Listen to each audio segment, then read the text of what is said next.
that was an upper limit problem issue. I drilled into that fucking wall and self-sabotaged this dream of mine. It didn't knock me off the horse, but it sure did make me think about this whole self-sabotaging thing. You're listening to Sari Swear on the Sari Swears podcast. Hey everybody, I'm back. Sari Swears. It's Kevin Delamont. I'm hijacking the podcast for the month. And today I'm going to talk about one of my favorite topics.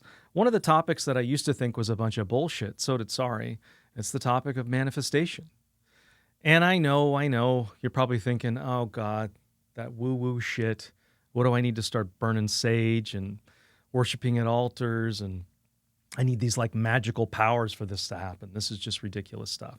It's not anything that I could ever do.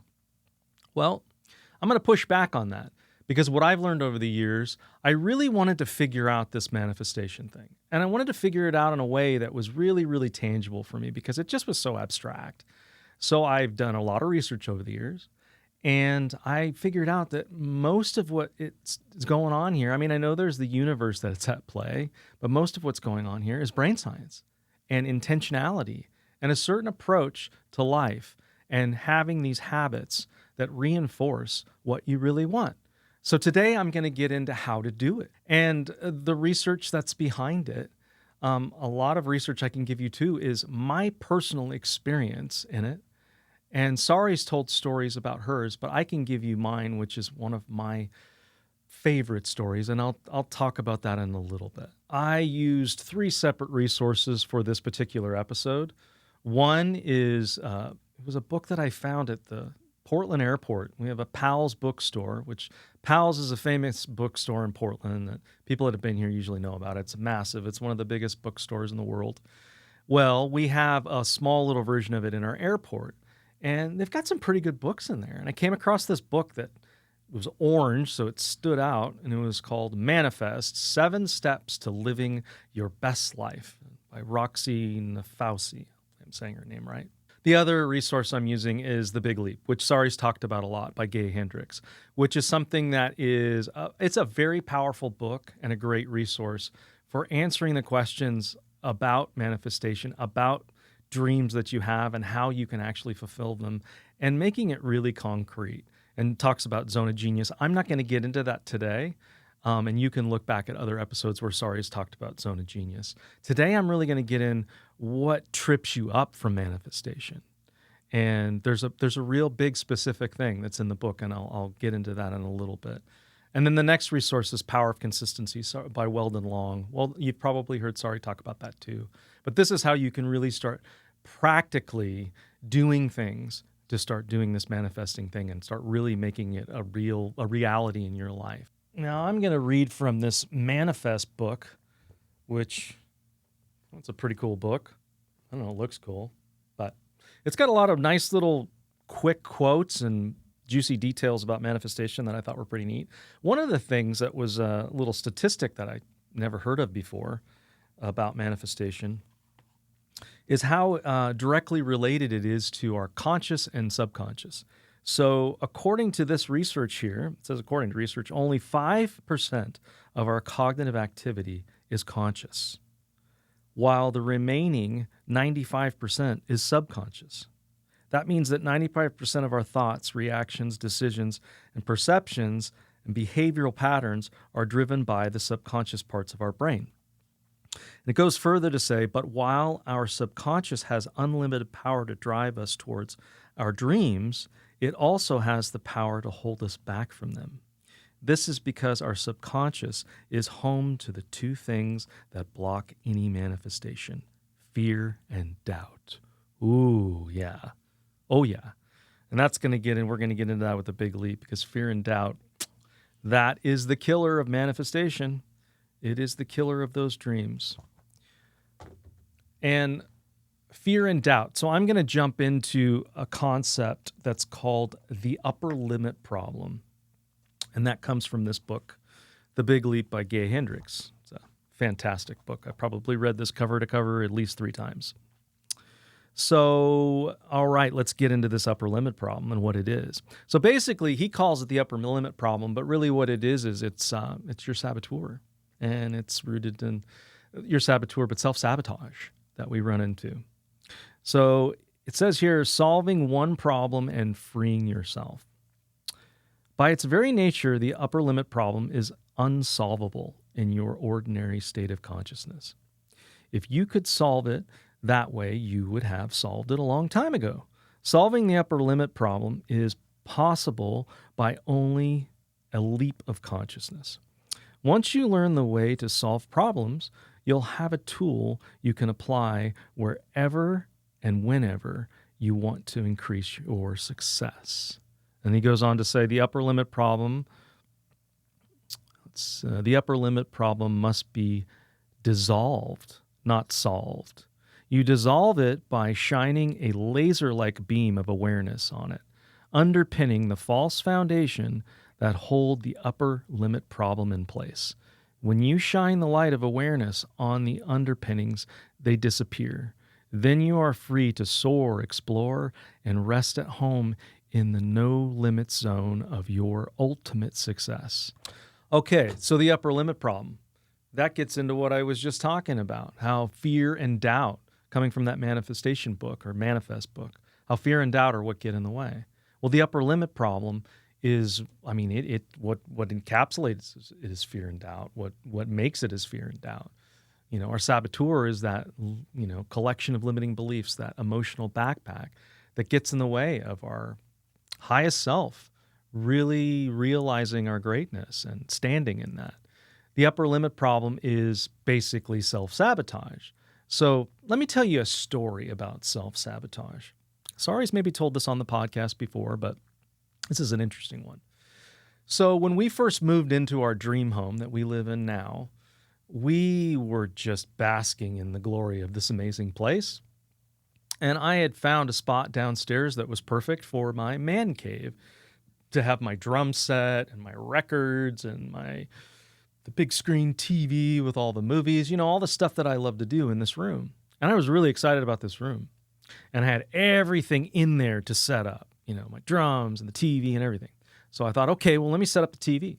And I look up one wall and I'm like, that's probably the best wall to put up. No, maybe it's this one. And there was this moment where I was like hesitant, and then I just went with a response, a gut response. And I went over to the other wall and I proceeded to drill into the wall. Well, as soon as I hit what was supposed to be the stud with the stud finder, I went along that stud, right along it, and hit a pipe. And in these newer homes, the pipe are these plastic thin pipes that run up the side of the stud that they can feed through the wall. Well, they have a lot of pressure going through them. And when I went through that stud or went through that pipe with the drill, it just started spraying out like crazy. There was water just rushing into that room, going all over my drum set, which is an electronic drum set, records, everything else. I ran upstairs to find the main, and it took me a while because it was a new house. I finally found it and shut it off. 10, 15 minutes it must have been. Well, that whole area was flooded. We ended up having to do the moisture mitigation with all the fans drying, and a lot of my stuff got ruined. And afterwards, Sari said to me, you know what? Maybe this is an upper limit problem, like from The Big Leap. We had just read it not that long before. And I said, what are you talking about? Self-sabotage? And she said, yeah. And I thought a little bit. And I was like, no way. But I thought about it. And there was that gut response that was down deep that I talked about in another podcast about your survival instinct and that place, the amygdala, that it happens in the body first and the thoughts don't come along till later. And if you react at that first instinct, that first feeling, well, it can be wrong. It can be really wrong. It can be coming from a place of fear. Well, lo and behold, that was an upper limit problem issue. I drilled into that fucking wall and self-sabotaged this dream of mine.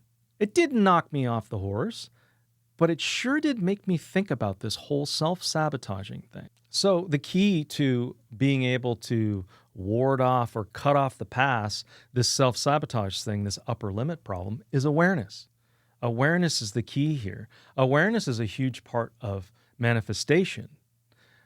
But what I'm going to get to now is a part of the brain that actually is rooted in this awareness piece that makes it so important for manifestation, and it's called the Reticular Activating System. Now, the Reticular Activating System in the brain a big part of it, what makes it work, is awareness and proximity. So think about you want to buy a car, and you're looking around and you finally find the right car, and you're like, okay, it's this red Mercedes. This is the car I want. This is what I want. I don't know why I picked a red Mercedes, but that's what I'm picking. This is the car I want. And you're excited about it. You're thinking about it. It finally comes. You're like, oh man, I love this car. And before you think about, how come I never saw this car on the road? But for some reason, now I'm seeing them everywhere. Well, there's a reason for that. It's the reticular activating system in the brain.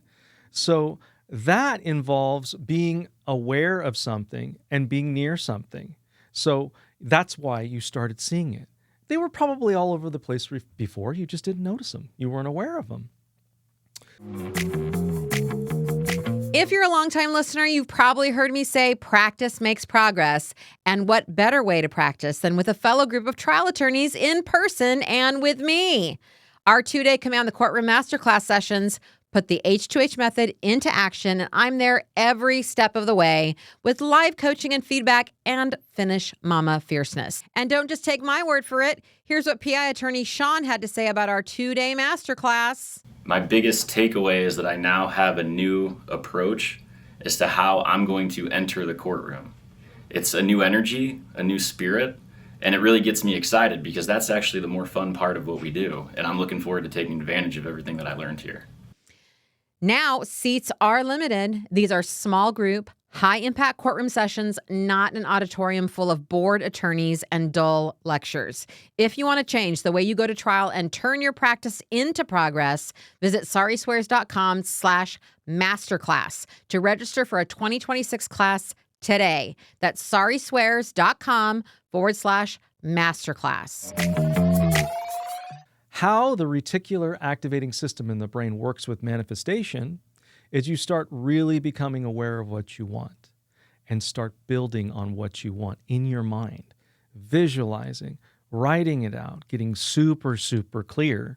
So it's always in your awareness and the proximity is close. You're writing it, you're thinking about it, you're visualizing it.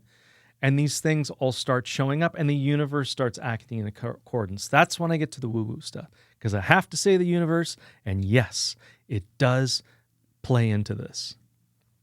And I know you might be thinking, oh my God, okay, so I just have to think positively and I can have whatever I want. No, it's not any Pollyanna bullshit. It's not. It takes work. It takes consistent work and intentionality. So I'm going to teach you what you can do with that. But first, I'm going to tell you another story. I had to tell the bad story. Now I'm going to tell you the good story about manifestation. The story of our beach house that we have. And I usually get a little teary when I talk about it because it's a big dream of mine and it's something that I thought was never going to happen. And I know it sounds silly that I'm tearing up about a beach house, but let me go on with the story. So my wife and I, Sari Delamont, the amazing Sari Delamont, and I, we had just had our baby, Elena. And she was not even a year old. I mean, she was still barely could hold her head up. And we wanted to take this trip. So we decided, okay, we're going to take her with us. We're going to go on this trip. We want to just unplug for a little bit and relax. So we went out to the beach, the Oregon coast, Lincoln City. And we got this little tiny cottage and we were there with our daughter and we had the in-laws there too. So they were helping watch Elena while we could go and do stuff. And we were sitting out in front in the morning of the cottage and looking up the hill. And there was this house being built. And it was almost done. And this was the summer. And I remember Sari and I looking at each other and saying, you know what? Someday we're going to have a house just like that. And I was like, yeah, we are. And it was just perfect. It was on the hill. It had the view. It looked like a fucking beach house. It was everything that you wanted in a beach house. And then we finished our vacation and we went home. But it planted the seed. And from that point on, I just was looking at beach houses. I just wanted to know what the prices were, what the market looked like, what was on there. And I was so into this, I started, reading manifestation stuff. And one of the books I read was this book here, Power of Consistency. And I'll get into that in a little bit and what he does to work through this manifestation thing. And I thought, okay, well, I'm going to start doing this. I'm going to start really, making this happen. So in the book, he says doing things like really if it's proximity and awareness, starting to act as if, starting to buy things for the place, starting to do all the things that you would do if it's actually happening. Well, I was buying trinkets for the house. I was buying artwork and all these different things because that beach house already existed in my mind. And I kept looking at the beach houses in Lincoln City, and I kept coming across this one that was on the market for it must have been a year and a half, maybe longer. And I kept looking at this one. And I kept going to Sari, hey, you remember this one? Oh, this is such a perfect place. And Sari's like, how could we ever afford that? We can't do that. What are you talking about? And then, months and months go by and we start deciding, okay, we want to get a house where we can actually run our business out of it too. And we find this house that's got this whole space down below and it seems perfect, but we had to do a contingency offer because it was what we could do. We had to have the collateral of the house to be able to afford this big new home. But since it was a contingency offer, somebody else who comes in non-contingency, they can just grab it. Well, that's what happened. So we had this funding in place. And I was thinking, okay, well, shit, we've got all this funding in place. And I kept looking at that house and I'm like, well, man, I mean, if it fell through, why can't we buy this place? And I remember bringing it up to Sari. She's like, come on, we're going to buy a beach house. This was going to be our home, our dream home with the lower area to be able to do our work out of. And we're going to do something silly like buying a beach house. So COVID hits. We're talking like in a few weeks, COVID hits. And we are stuck at the house and we can't go anywhere. So the idea of a beach house has sounded kind of pretty cool, actually.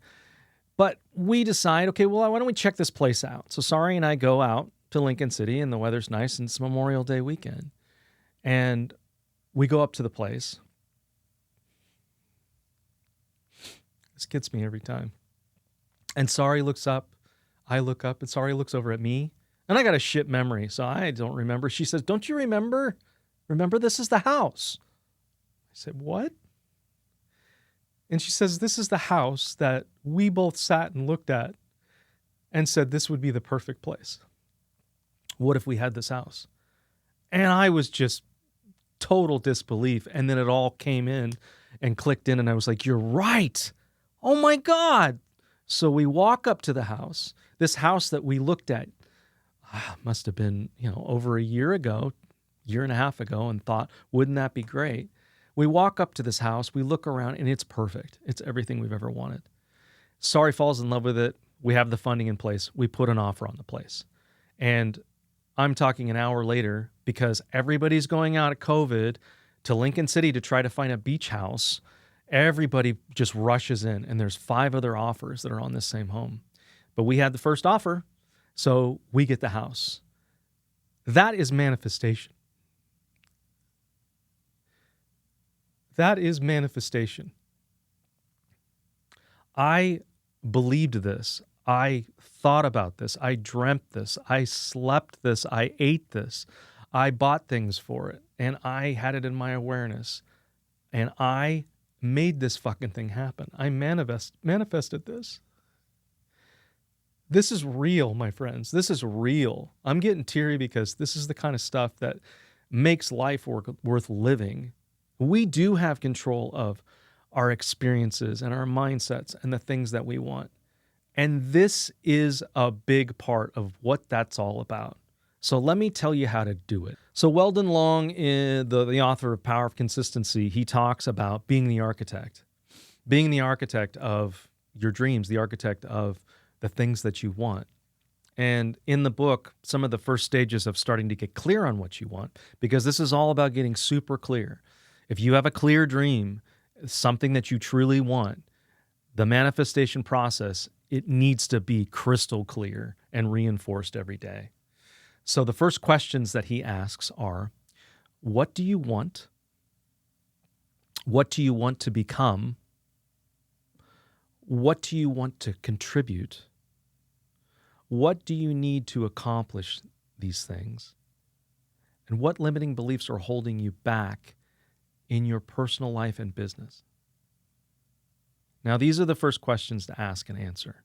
Once you've answered these questions, you start really getting clear about what the dream is, what you want your practice to look like. what your trial work looks like, what your personal life looks like, the car you're driving, your firm, the offices, what they look like, what kind of furniture is in there, all these specifics down to the socks you're wearing, and get really clear. He calls this a nighttime ritual where you write all this out, you memorize this, and you recite it and visualize it every night. This is something that I committed to doing. Shit, I got my beach house, and every time I've ever wanted anything, I get into this clarity and visualization process, and it comes true. And the times where maybe it hasn't, well, something else comes up that's different. And I tell myself, well, the universe is offering this up. This is different. And this is what was meant to be. So the pieces that you really need to do and need to be able to, so that you can make this so, is to get clear, to have a ritual around it, which he talks about in the book, this nighttime ritual. So getting clear is writing out all those things, like I said, getting super clear about what this is, what it looks like, how it's going to be, memorizing what this is, taking yourself there in your mind every night, every day, and get it to where it's so memorized and rote that you can run through it at any given time. And visualize this every single day, and start your day thinking about this, visualizing this, so that it threads through your day, keeping it in your awareness at all times. That's the most important thing. If you keep this in your awareness at all times, if you are actually being like you're in it, it will appear. You act in accordance with this. The other thing is looking for the signs. That's something that's not in the Power of Consistency book, but something that I really like that's in the Manifestation book, the Manifest book.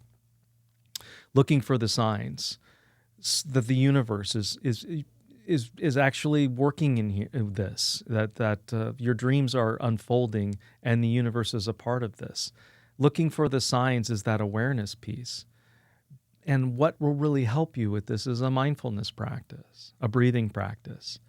So to really pair that with this process will make it so that you're more aware that these things don't pass you by.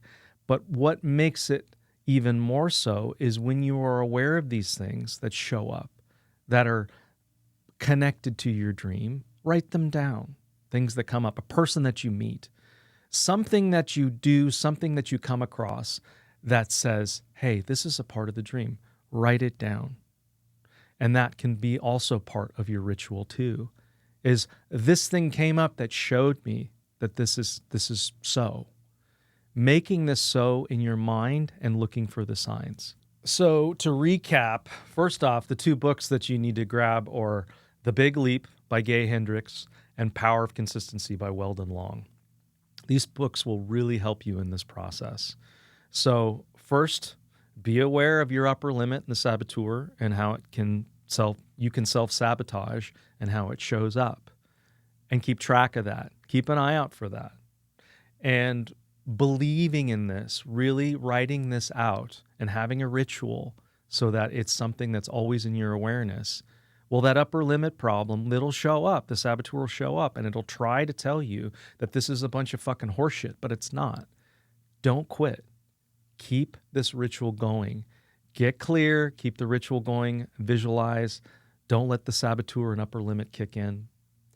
Keep it in your awareness at all times. And do this every day. This is real. I have countless times in my life where these things have come true because of a process just like this. Same with Sari. So I give you this as a gift. And I believe for you first, as I always do, just like Sari does. You start believing. You start doing this. Do it on a regular basis. Be aware of it. Be in it. Act in accordance, and it will happen. Great talking with you, my friends. I'll see you next time.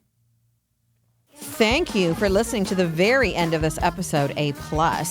I'm going to ask you to subscribe to the podcast, whether you're one of the weirdos that like to watch it on YouTube or you just listen. Make sure you hit that subscribe button. It helps the podcast grow and let other people find me, y'all. But don't stop there. Be sure to leave me a 5-star review on Apple Podcasts or wherever you listen. We want this podcast to reach as many ears and eyes as possible. Thanks again for listening, and we'll see you next time. Bye-bye, everybody.